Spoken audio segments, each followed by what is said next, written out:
저는 김말순입니다. 올해로 78이 되었죠. 평생을 허리 휘도록 일해서 아들 도윤이를 키웠습니다.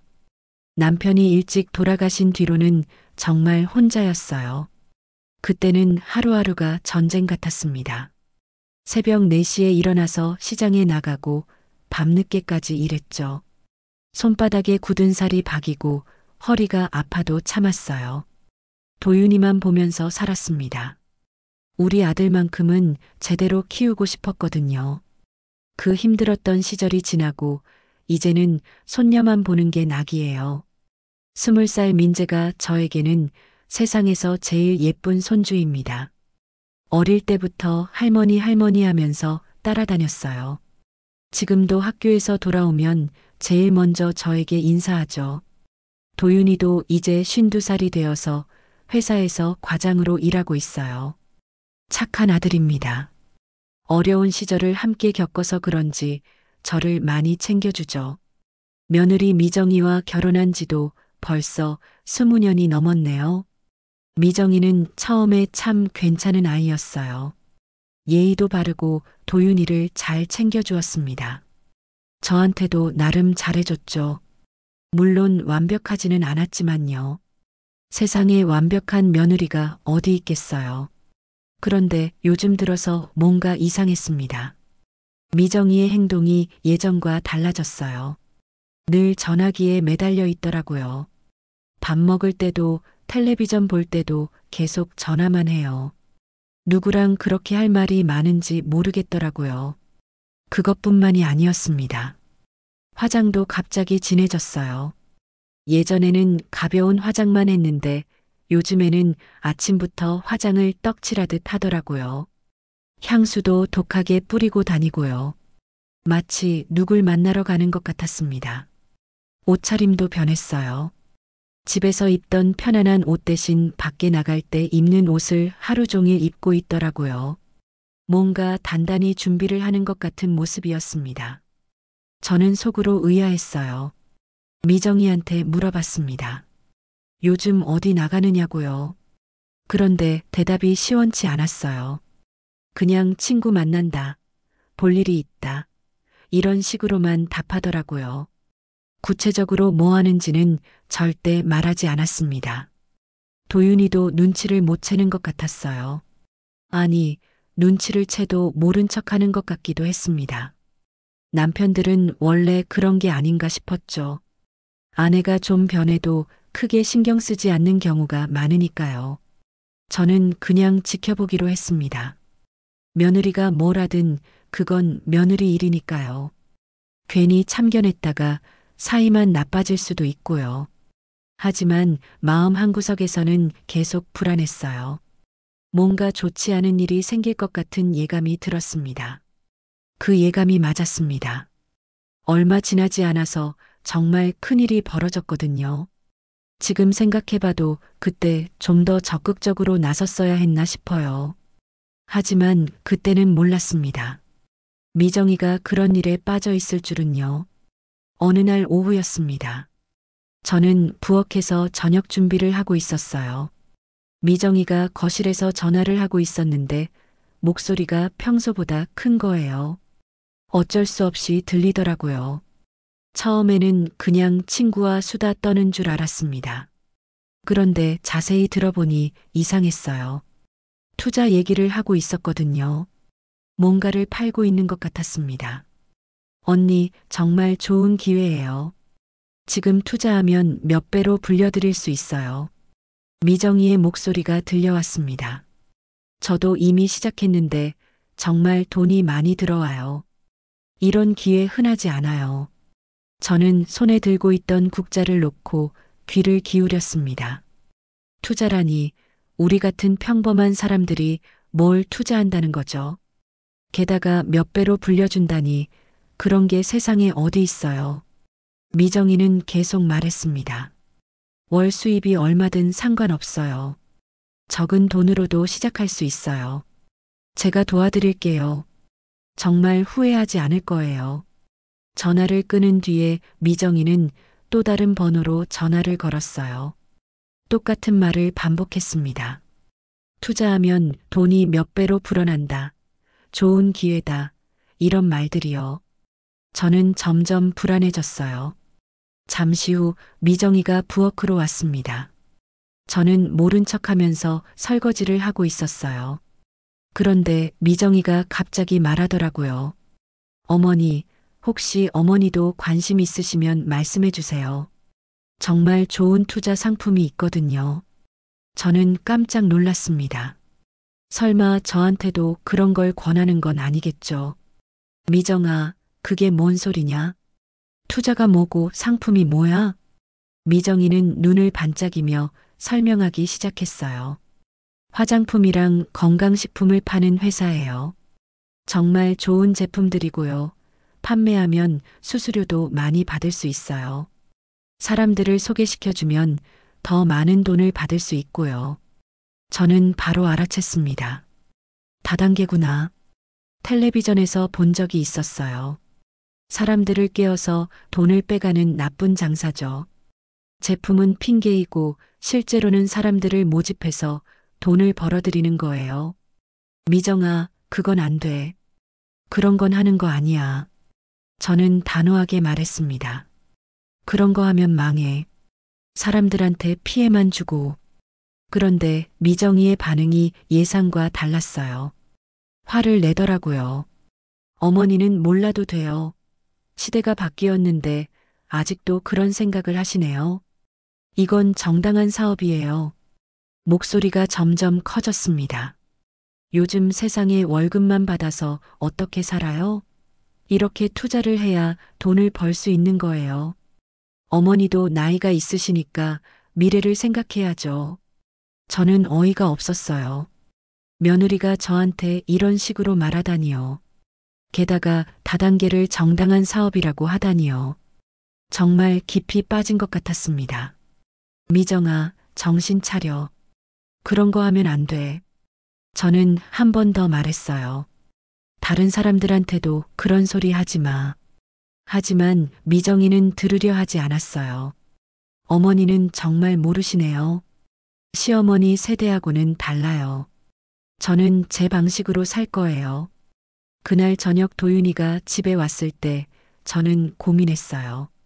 아들한테 말해야 하나 싶었습니다. 하지만 부부 사이의 일에 시어머니가 참견하면 좋지 않다는 생각도 들었어요. 결국 그냥 지켜보기로 했습니다. 그게 제 첫 번째 실수였어요. 그때 바로 말했어야 했는데 말이에요. 며칠이 지났습니다. 미정이는 여전히 하루 종일 전화만 했어요. 아침에 일어나자마자 전화하고 밤늦게까지 전화했습니다. 목소리도 점점 흥분된 것 같았어요. 저는 가끔 은행에 가서 통장 정리를 합니다. 이 나이에 돈 관리는 중요하거든요. 그날도 평소처럼 은행에 갔어요. 통장을 정리하려고 창구에 앉았는데 직원이 이상한 얘기를 하더라고요. 어머님, 며칠 전에 큰 금액이 나간 게 있는데 확인해 보셨나요? 저는 깜짝 놀랐습니다. 큰 금액이라니요. 저는 큰 돈을 쓸 일이 없는데요. 얼마나 나갔는데요? 500만 원이요. 인터넷 뱅킹으로 나갔네요. 머리가 하얘졌어요. 500만 원이요? 저는 인터넷 뱅킹도 할 줄 모르는데 어떻게 그런 일이 생겼을까요? 손이 덜덜 떨렸습니다. 언제 나갔나요? 사흘 전이요. 오후 2시쯤에 나갔네요. 사흘 전 오후 2시라면 집에 있었을 때예요. 그때 저는 낮잠을 자고 있었거든요. 미정이는 집에 있었어요. 설마 미정이가 했을까요? 집으로 돌아가는 길에 머릿속이 복잡했습니다. 누가 제 통장에서 돈을 뺐을까요? 비밀번호는 저밖에 모르는데요. 아니, 정확히는 도윤이도 알고 있어요. 혹시 모를 일에 대비해서 아들에게만 알려줬거든요.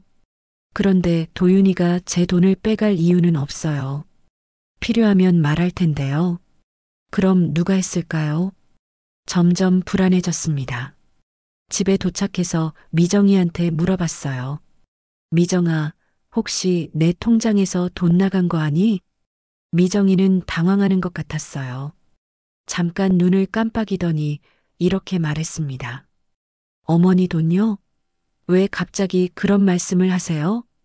은행에서 500만 원이 나갔다고 하던데. 그제야 미정이가 실토했어요. 아, 그거요. 어머니께 말씀드리려고 했는데 제가 예상한 대로였습니다. 미정이가 제 돈을 가져간 거였어요. 가슴이 뛰기 시작했습니다. 화가 났어요. 아니, 화가 나기보다는 배신감이 들었어요. 비밀번호를 어떻게 알았어? 도윤 오빠한테 들었어요. 혹시 모를 일에 대비해서 알아두라고 하시더라고요. 도윤이가 미정이한테 알려준 거였네요. 좋은 뜻으로 알려준 건데 이런 일에 쓰일 줄이야요. 그래도 제 돈을 허락 없이 쓸 수는 없는 거 아니에요. 왜 내 허락도 없이 가져갔어? 미정이는 변명을 시작했어요. 어머니, 이건 투자예요. 어머니 노후 자금도 그냥 놔두면 안 돼요. 굴려야 돈이 되거든요. 제가 듣기로는 핑계였어요. 노후 자금을 굴린다고요? 제가 언제 그런 걸 부탁했나요? 게다가 다단계에 투자한다고 하니 더욱 화가 났어요. 당장 돌려놔. 어머니, 조금만 기다려 보세요. 정말 돈이 많이 들어올 거예요. 몇 배로 불어날 거예요. 미정이의 눈은 이상하게 빛나고 있었어요. 완전히 다단계에 빠진 사람의 눈이었습니다. 텔레비전에서 본 것과 똑같았어요. 정상적인 사고를 할 수 없는 상태인 것 같았습니다. 미정아, 정신 차려. 그런 돈 어디 있어? 다 거짓말이야. 하지만 미정이는 들으려 하지 않았어요. 오히려 저를 설득하려고 했습니다. 어머니, 정말 좋은 기회예요. 저도 이미 돈을 많이 벌었어요. 어머니 돈도 확실히 불려드릴게요. 저는 손이 떨렸어요. 분노도 있었지만 두려움도 있었습니다. 며느리가 이렇게 변할 줄 몰랐어요. 제 평생 모은 돈을 허락도 없이 가져가다니요. 그날 밤 도윤이가 들어왔을 때 저는 모든 걸 말했어요. 아들은 깜짝 놀라더라고요. 미정이와 큰 싸움이 벌어졌습니다. 하지만 이미 늦었어요. 돈은 이미 나가버렸거든요. 미정이와 도윤이의 싸움은 밤새 계속됐어요. 저는 방에 누워서 들리는 소리에 잠을 이룰 수 없었습니다. 아들이 소리치고 며느리가 우는 소리가 계속 들려왔거든요. 다음 날 아침 분위기는 최악이었어요. 도윤이는 출근하면서 미정이한테 한마디도 하지 않았습니다. 미정이는 눈이 빨갛게 부어 있었어요. 저도 어떻게 해야 할지 몰랐습니다. 하지만 미정이는 여전히 전화를 하고 있었어요. 이번에는 목소리를 낮춰서 했지만 저는 들을 수 있었습니다. 여전히 사람들을 꿰고 있었거든요. 언니, 정말 좋은 기회라니까요. 저는 이미 시작했는데 돈이 정말 많이 들어와요. 미정이의 목소리였어요. 시어머니 돈까지 투자했는데 곧 몇 배로 불어날 거예요. 제가 듣고 있다는 걸 아는지 모르는지 계속 그런 소리를 했어요. 시어머니 돈까지 투자했다니요. 마치 제가 동의한 것처럼 말하더라고요. 정말 어이가 없었어요. 며칠 후에 더 큰 일이 벌어졌습니다. 동네 아주머니 한 분이 저를 찾아왔어요. 표정이 어둡더라고요. 말수나 미안한데 하나 물어볼 게 있어. 뭔데? 내 며느리 말이야. 우리 집에도 와서 투자하자고 하던데 그게 진짜야? 저는 깜짝 놀랐어요. 미정이가 동네 사람들한테까지 가서 그런 소리를 했다니요. 아니야, 그런 거 하지 마. 그건 다단계야. 다단계라고? 그런데 내 며느리가 너희 집 돈도 넣었다고 하던데? 창피했어요. 온 동네에 소문이 날 일이었습니다. 며느리가 다단계 하는 집이라고 소문나면 어떡하죠? 저는 평생 이 동네에서 살아왔는데요. 그건 미정이가 잘못 생각한 거야. 절대 그런 거 하지 마. 하지만 이미 늦었어요. 미정이는 친척들한테까지 연락했더라고요. 며칠 후 도윤이의 누나가 전화를 했어요. 화가 많이 나 있었습니다. 말순 엄마 미정이가 우리한테도 그 무슨 투자 얘기를 하던데 그게 뭔 소리야? 저는 죄송했어요. 사과밖에 할 말이 없었습니다. 미안해. 미정이가 요즘 정신이 좀 이상해서 다단계 하는 거 아니야? 그런 거 우리 가족까지 끌어들이면 안 되지. 전화를 끊고 나서 더욱 힘들어졌어요. 친척들한테까지 미움을 받게 되었거든요. 미정이가 얼마나 많은 사람들한테 연락했는지 모르겠어요. 장을 보러 나갔을 때도 마찬가지였어요. 동네 사람들이 저를 보는 시선이 달랐습니다. 수군거리는 소리도 들렸어요.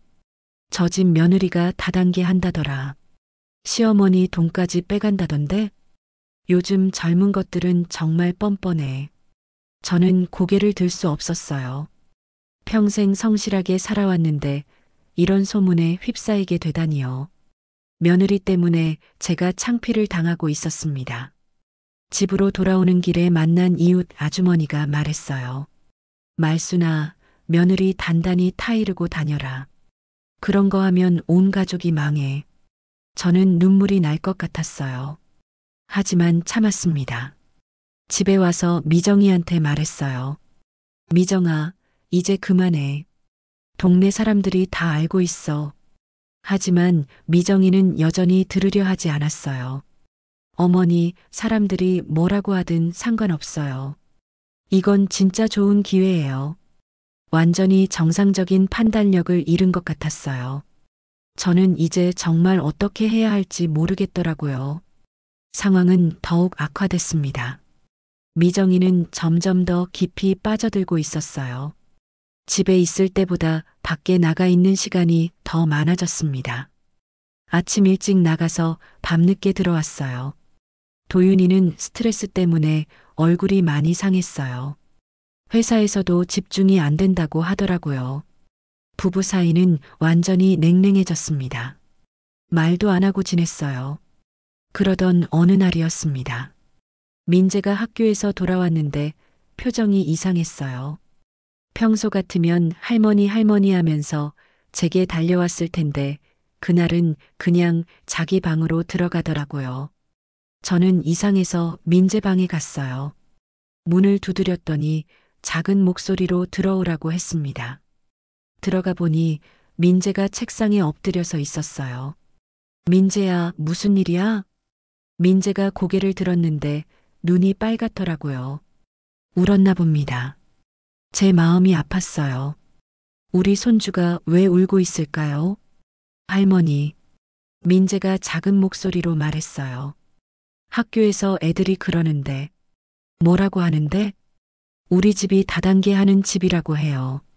엄마가 사람들 돈 빼간다고 하고, 할머니 돈도 빼갔다고 하고, 제 가슴이 무너지는 것 같았어요. 손주까지 이런 일에 휘말리게 되다니요. 20살 대학생인 민재가 친구들한테 그런 소리를 듣고 있었던 거예요. 할머니, 우리 집 진짜 망하는 거 아니에요? 민재가 떨리는 목소리로 물었어요. 친구들이 그러는데 다단계 하면 집이 망한다고 해요. 빚쟁이들이 와서 집을 가져간다고 해요. 민재가 저에게 매달렸어요. 그러면서 눈물을 흘렸습니다. 할머니, 저 어떡하죠? 친구들이 저한테 돈 빌려달라고 하면 어떡해요? 우리 가족 다 이상한 사람들이라고 생각하면 어떡하죠? 저는 민재를 꼭 안아줬어요. 우리 손주가 이런 일로 고통받고 있다니요. 20살 꽃다운 나이에 이런 걱정을 해야 하다니요. 민재야, 괜찮아. 할머니가 다 해결해 줄게. 하지만 속으로는 막막했어요. 어떻게 해결하죠? 미정이는 들으려 하지 않고 상황은 점점 나빠지고 있는데요. 할머니, 엄마가 정말 그런 거 해요? 사람들 돈 빼가는 거 해요? 저는 뭐라고 대답해야 할지 몰랐어요. 사실을 말하자니 민재가 더 상처받을 것 같고 거짓말을 하자니 그것도 아닌 것 같았어요. 민재야, 엄마가 지금 잘못 생각하고 있어. 하지만 할머니가 꼭 바로잡을게. 정말요? 정말 다 괜찮아질 거예요? 민재의 간절한 눈빛을 보니 제 마음이 확고해졌어요. 이제 정말 뭔가를 해야겠다는 생각이 들었습니다. 손주를 지켜야겠어요. 그날 밤 미정이가 들어왔을 때 저는 기다리고 있었어요. 거실에서 앉아서 기다렸습니다. 미정아, 앉아보자. 어머니, 늦었는데 내일 얘기해요. 아니야, 지금 얘기해야 해.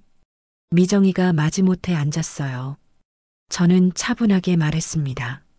민재가 학교에서 놀림 당하고 있어. 친구들이 우리 집 다단계 한다고 놀린대. 미정이의 얼굴이 잠깐 굳어졌어요. 하지만 금방 딴소리를 했습니다. 애들이 뭘 알아요? 이건 정당한 사업이라니까요. 미정아, 민재가 울고 있었어. 우리 손주가 왜 이런 일로 울어야 해? 잠깐만 참으면 돼요. 곧 좋은 결과가 나올 거예요. 저는 더 이상 참을 수 없었어요. 이제 그만해. 당장 그 일 그만둬. 하지만 미정이는 여전히 들으려 하지 않았어요. 오히려 더 강하게 주장했습니다. 어머니, 저 이거 절대 포기 못해요. 이건 제 인생을 바꿀 기회거든요. 그 순간 저는 결심했어요. 이제 제가 직접 나서야겠다고요. 그날 밤 저는 잠을 이루지 못했어요. 민재의 울음소리가 계속 귓가에 맴돌았습니다. 우리 손주를 이렇게 둘 수는 없었어요. 뭔가 확실한 조치를 취해야 했습니다.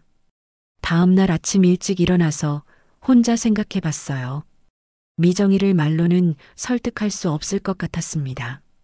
완전히 다단계에 세뇌된 상태였거든요. 그럼 어떻게 해야 할까요? 문득 남편 생각이 났어요.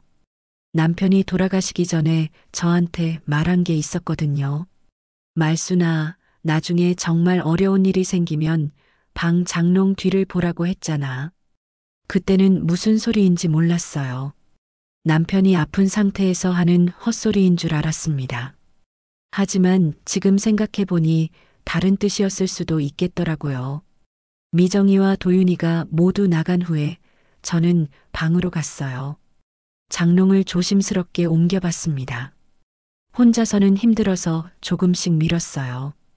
그런데 정말 뭔가 있더라고요. 장롱 뒤쪽 벽에 작은 구멍이 있었어요.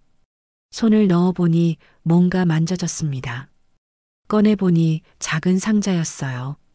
먼지가 많이 쌓여 있었습니다. 상자를 열어보니 깜짝 놀랐어요. 작은 골동품들이 들어 있었거든요. 작은 도자기, 옛날 동전, 그리고 반지 같은 것들이요. 그리고 작은 금괴도 몇 개 있었어요. 남편이 언제 이런 걸 모아뒀을까요? 저는 전혀 몰랐어요. 남편은 평생 성실하게 일했지만 특별히 돈이 많지는 않았거든요. 어떻게 이런 귀한 것들을 모을 수 있었을까요? 상자 밑에 편지가 하나 있었어요. 남편의 글씨였습니다. 손으로 정성스럽게 쓴 편지였어요. 말순아, 이 편지를 읽고 있다면 정말 어려운 일이 생겼구나. 미안하다. 살아있을 때 이런 얘기를 못해서. 이 물건들은 내가 평생에 걸쳐서 모은 거야. 조금씩 조금씩 모았어. 언젠가 정말 급한 일이 생기면 쓰라고 모아둔 거야. 너와 도윤이를 위해서 말이야. 눈물이 났어요. 남편이 혼자서 이런 준비를 하고 있었다니요. 저는 전혀 몰랐어요. 얼마나 신경 써서 모았을까요? 편지는 계속됐어요. 이 물건들은 꽤 갓나갈 거야. 골동품 가게에서 감정받아봐. 금괴도 마찬가지고. 아마 놀랄 거야. 하지만 정말 필요할 때만 써. 그냥 넘어갈 수 있는 일이면 그냥 넘어가고 말이야. 저는 손이 떨렸어요. 남편이 이런 준비까지 해두고 돌아가셨다니요. 평생을 저와 도윤이를 위해서만 살았던 남편이었어요. 다음 날 저는 골동품 가게에 갔어요. 주인이 신중하게 감정해 주더라고요. 결과는 정말 놀라웠어요. 어머님, 이거 정말 좋은 물건들이네요. 전체적으로 한 30억 정도 값어치가 나올 것 같은데요. 30억이요? 저는 귀를 의심했어요. 그런 큰 돈이 우리 집에 있었다니요. 남편이 어떻게 이런 걸 모았을까요? 특히 이 도자기는 조선시대 것 같은데 정말 귀한 거예요. 이런 건 박물관에나 있을 법한 물건이에요. 저는 정신이 없었어요. 하지만 동시에 희망도 생겼습니다. 이제 미정이 문제를 해결할 수 있을 것 같았어요. 골동품 가게 주인이 말했어요. 어머님, 이런 귀한 물건들 어떻게 하실 거예요? 팔 생각이 있으시면 제가 좋은 곳에 연결해 드릴 수 있는데요. 저는 고민했어요. 남편이 평생에 걸쳐 모은 귀한 물건들을 팔아도 될까요? 하지만 지금 상황에서는 어쩔 수 없을 것 같았어요. 일부만 팔겠어요. 급한 일이 있어서요. 결국 저는 몇 점을 팔기로 했어요. 그래도 몇 억은 나올 것 같았습니다. 그 돈으로 미정이 문제를 해결하고 전문가들의 도움도 받을 수 있을 것 같았어요. 남편 고마워요. 이런 때를 위해서 준비해 두셨군요. 골동품 일부를 판 돈으로 저는 변호사를 찾아갔어요. 유명한 법무법인의 변호사였습니다. 미정이가 하고 있는 다단계에 대해 정확히 알고 싶었거든요. 어머님, 며느리분이 하시는 게 확실히 불법 다단계 맞습니다. 변호사가 자료를 보면서 말했어요. 이 회사는 이미 여러 번 문제가 된 곳이에요. 제품 판매보다는 사람 모집에 치중하는 전형적인 다단계죠. 제 예상이 맞았어요. 미정이가 속고 있었던 거예요. 그럼 어떻게 해야 하나요? 일단 증거를 모으는 게 중요해요. 며느리분이 어떤 활동을 했는지, 누구를 끌어들였는지, 얼마나 많은 피해가 있었는지 조사해야 합니다. 변호사는 전문 조사팀까지 연결해 줬어요. 돈이 좀 들었지만 어쩔 수 없었습니다. 미정이를 구하기 위해서라도 정확한 실체를 알아야 했거든요. 며칠 후 조사 결과가 나왔어요. 정말 심각했습니다. 미정이는 생각보다 훨씬 많은 사람들을 끌어들였어요. 동네 사람들, 친척들, 심지어 민재의 친구 부모들까지요. 총 피해액이 약 2억 원 정도 됩니다. 조사원이 보고했어요. 며느리분이 직접적으로 연관된 피해만 계산한 거예요. 간접적인 피해까지 하면 더 클 수 있어요. 저는 머리가 어지러웠어요. 2억 원이요? 미정이가 혼자서 그렇게 큰 피해를 만들었다니요. 게다가 제 돈 500만 원은 이미 완전히 날아갔더라고요. 변호사가 말했어요. 어머님, 이제 경찰에 신고해야 해요. 이 정도면 단순한 가정 문제가 아니라 범죄예요.